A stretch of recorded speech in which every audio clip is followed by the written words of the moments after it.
Dear student, आप सभी का JEE नीट की क्लास में वेलकम करता हूं। एल्डिहाइड बनाने की एक दूसरी विधि को आप सभी के सामने लाया हूं।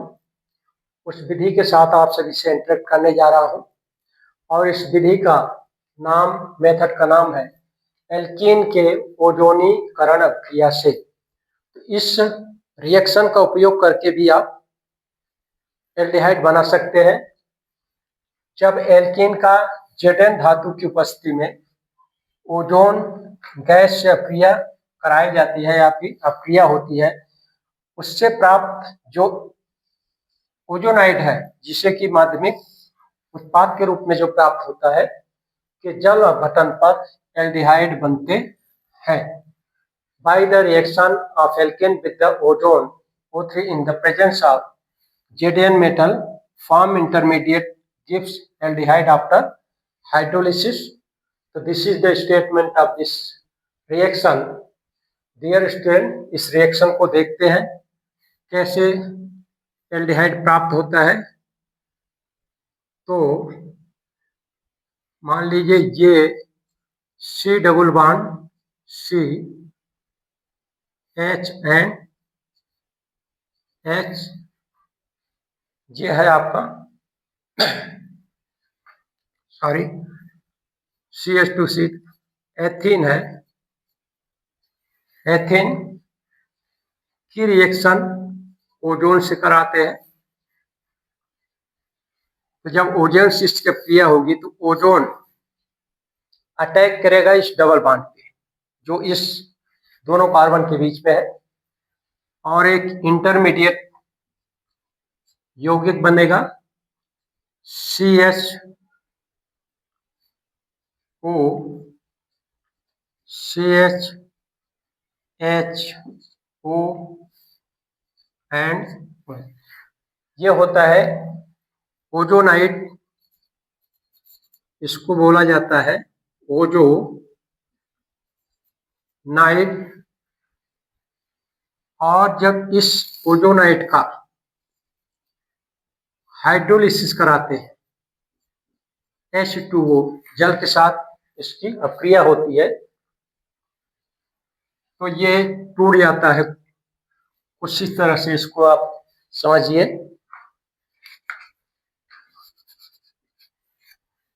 प्लस का H2O in the presence of Zn metal. तो ये सीधा सीधा एक बॉन्ड यहाँ से क्लेवेज होता है, दूसरा बॉन्ड यहाँ से क्लेवेज होता है, तो ट्वाइस HCHO, एक यहाँ से HCHO फॉर्मल्डिहाइड, और एक बन जाता है यहाँ से फॉर्मल्डिहाइड। तो 2 मॉलिक्यूल्स ऑफ फॉर्मल्डिहाइड बन जाता है, प्लस ये हाइड्रोजन इसके साथ ऐड होकर क्या बना देता है H2O2 हाइड्रोजन पर ऑक्साइड। तो ये हाइड्रोजन पर ऑक्साइड बनाने की विधि है। तो इस विधि का उपयोग करके भी एल्डिहाइड बनाया जाता है। डियर स्टूडेंट, अगर आप H की जगह कोई दूसरा एल्किल रेडिकल लेते हैं, जैसे तो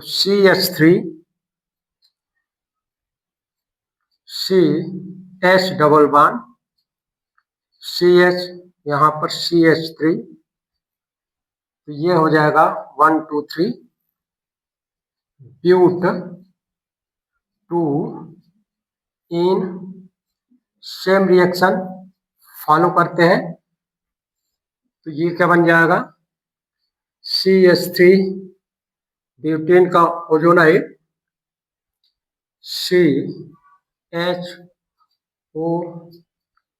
CH3 CH, इस तरह से butane ozonide.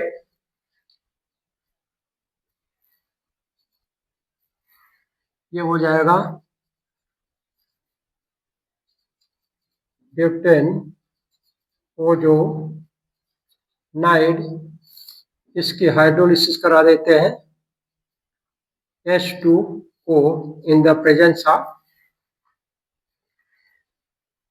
Zn metal, CH3 CHO एक यहाँ से ब्रेक होगा, CH3 CHO एक बॉन्ड वहां से ब्रेक होगा। इस तरह से twice molecules of CH3 CHO plus H2O2 बन जाएगा। डियर स्टूडेंट, आशा करता हूँ ओजोनेसिस ऑफ एल्कीन से एल्डिहाइड बनाने की जो विधि है उसके बारे में आपको कंसेप्शन क्लियर हो गया होगा। इस विधि का उपयोग करके भी आप एल्डिहाइड बना सकते हैं। इस विधि का उपयोग हाइड्रोजन परऑक्साइड बनाने में भी किया जाता है। तो नेक्स्ट वीडियो में डियर स्टूडेंट मैं एक दूसरी प्रक्रिया के साथ जिसका उपयोग करके आप एल्डिहाइड बना सकते हैं उसके साथ इंटरेक्ट करूंगा। धन्यवाद।